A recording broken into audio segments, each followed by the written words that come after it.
Hi, welcome to our second week of Christian Ethics Intro 2 and our first full week. This week you can see that we're continuing our study of historical and philosophical overviews, and we're going to look a little bit more biblically, and a lot more biblically actually.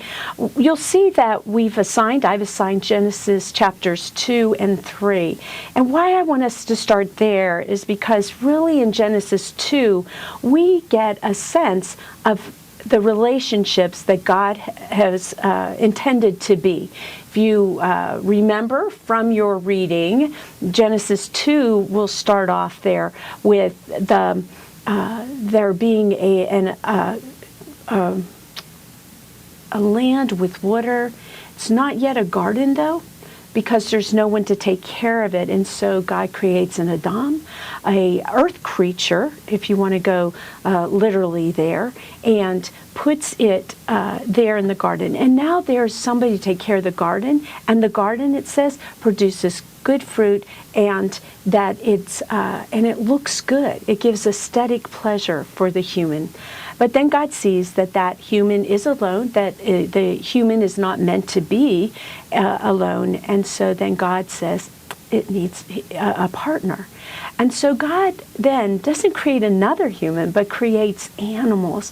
And can you just see, God comes and brings these animals, and the humans interacting with the animals. He's petting them, bah, bah, and I don't know, moo, moo, and he's giving them these names. And God notices that, those aren't the helpmates that the human needs. And it's then that God creates another human being, and that becomes his wife. And we get Adam and Eve, right, in our translations at least. If you look there, you can see this four-part holistic relationship that's meant to be. You've got God with creation, God with a human. You've got a human with creation, right? These are symbiotic. They can't live without one another. You get the animals that are supposed to be, they're not just animals, the beasts of the air and the fields and the water, all of that. And they're meant to be there with the human, helping the human out. You can't have the animals and the fish and the birds without the human to care for them, and the human needs them to help take care of him, but he's not complete yet, and so the Adam is not yet complete, and so God creates another human, and so now we see the human symbiosis. They depend on one another. One can't live without the other. And we know, right, that God is walking. So we've got three there, right? We've got humans with creation, humans with God, humans with other humans. And then the very last verse in chapter 2 says, the humans were naked and they knew no shame. And we know about shame. What is shame? Shame is when we really become disconnected with ourselves. We've taken experiences and we've put them deep, deep inside of us. And somehow we separate out. Our emotions, our minds, our thinking are separate.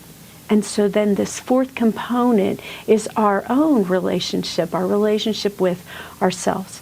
But then when you head into chapter 3, the fall chapter, we start to see all of these pieces broken. Right away, the woman and the man, God comes, right? And God says, what's wrong with you? Why are you hiding from me? You're always here. When I'm here, you're here. And when you're here, I'm here. And they said, but we're naked. So you got a little bit of shame stuff going on there. Oh my goodness. Now you get, there was a creation piece, or the animal piece, right? That the animal betrayed the human beings. There's a brokenness there, right? The woman's going to trample on that serpent's head. Then God says, we're no longer will the land just give you fruit and vegetables and everything you need. Now you're going to have to till, and there's going to be thorns. You're really going to have to work hard and labor. And then he says that The woman is going to have pains in childbirth, but here's the brokenness, the real brokenness between the man and the woman who are supposed to be in this relationship. Just in case, woman, you think that you're going to get away from being pregnant so you can avoid those pains of childbirth, I'm going to give you desire for your husband. Brokenness. Not wanting to, yet wanting to. All those pieces are there. So here's all this brokenness of relationship. And it appears that God keeps trying to get that right. He gives he gives commandments. If you'll do this, then we will be in relationship. You are my people. I am your God. Those don't work. We're human. And then he starts to send prophets who say, "Come on, I love you." Hosea comes to mind. I have created you. I want to be in relationship with you. I want all of this to be right.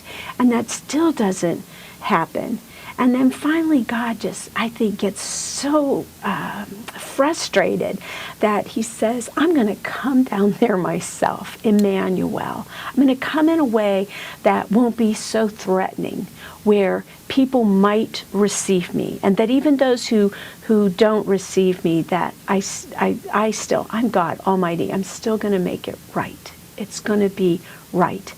And so God comes, Emmanuel comes in Jesus and as Jesus, and he teaches and keeps trying to teach us, and he shows he is God. He's being God for us, to us. It's those relational pieces. And those who don't want to get it, the Pharisees, the Sadducees, he just keeps saying, okay, here's what happens if you don't want to get it. Now, one of the interesting pieces I find in the resurrection is that in Greek that word is anastasis. He arose, right? He resurrected. He came up out of the grave, anastasis.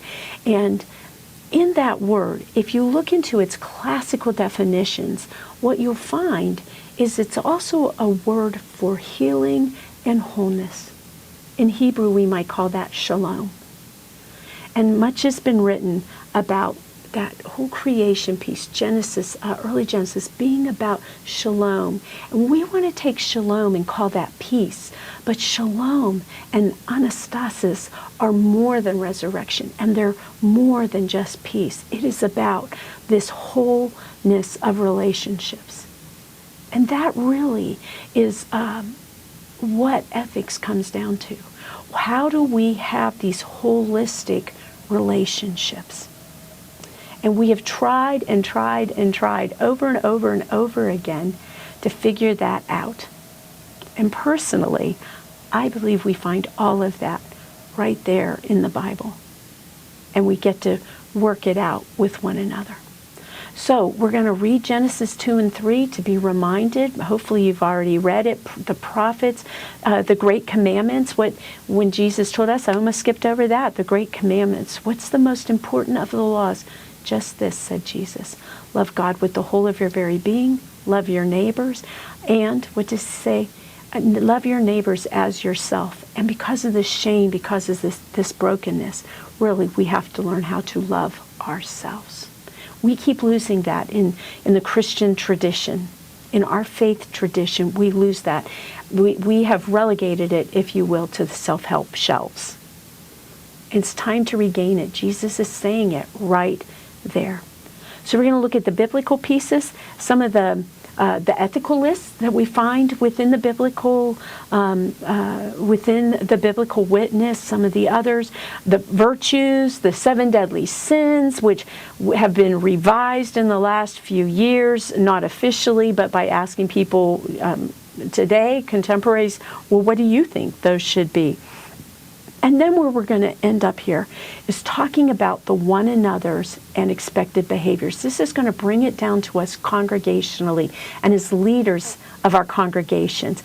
The one another's are Jesus' sayings about how we're to treat one another. Now, keep in mind, we tend to use that as how we treat other people, but But one another's are very clear. We are one another. This is how we treat people in the faith. This out here, the folks that are here, outside the faith, outside the church, there are different pieces to that. But how we treat one another, and quite honestly, wouldn't you agree that how we treat one another is really going to define how we treat others, maybe, if you will. And we find over and over again in our congregations and congregations all over the world that people are not treating one another very well. All kinds of books. Antagonists in the Church is one I've been lately quoting from. Again, another one, Clergy Killers. I mean, that just is what ministers are experiencing, and it's the brokenness within our congregations. Pastored a church one time where they never had fellowship dinners, and it finally hit me. They just didn't like one another. If you don't like yourselves, how are you going to ever like anyone else? Expected behaviors take and boils all of this, the one another's down to say, what are the expectations for how we're going to treat one another within our particular congregation? How will we treat each other? How will we be in relationship with one another? How is it that what can we do, or how can we act and live so that when people aren't acting and living that way, that we're able to say, you know, these are the behaviors. This is the covenant. How's that for a word? This is the covenant of relationships that we have in this congregation. And to give you the heads up, hopefully you read ahead in your syllabus, and hopefully you read ahead in your syllabi, quite honestly. Our assignment is related next week. Assignment A1, writing assignment A1 to be exact, is due next Friday at midnight. Not this Friday, but next Friday at midnight on October 4th. And this really is the basis for that assignment. So you're going to want to be looking at the biblical witness, spend some time with one another's, look how to develop expected behaviors, and then you'll be able to better answer those questions. Before I let you go, I want to say one more thing, and that is about your reflection questions, and it will apply to this and all of your writing assignments. This is what was told to me in my first class in college by Dr. John Tumblin, who taught sociology, was the head of the sociology and the anthropology departments. My major is in sociology, probably much because of Dr. John. Anyways, what he said on our first test and repeated many times after that when he administered finals and midterms was, what I want from you in your answers is more than, or is detailed, we'll say it that way.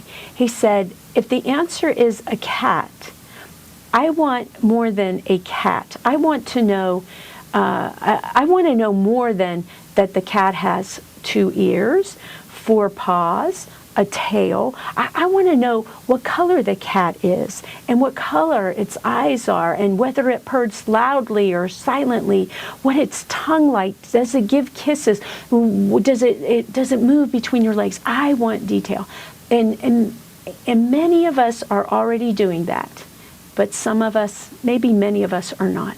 So with your responses to this week's questions, then, and as you're thinking things through, as you're getting ready to write this and then the subsequent papers, tell me all about those cats. Tell me everything you know, because it's in telling me that I can understand and know that you're, one, interacting with the material, that you're interacting with some depth to the material, and that you're really integrating the material.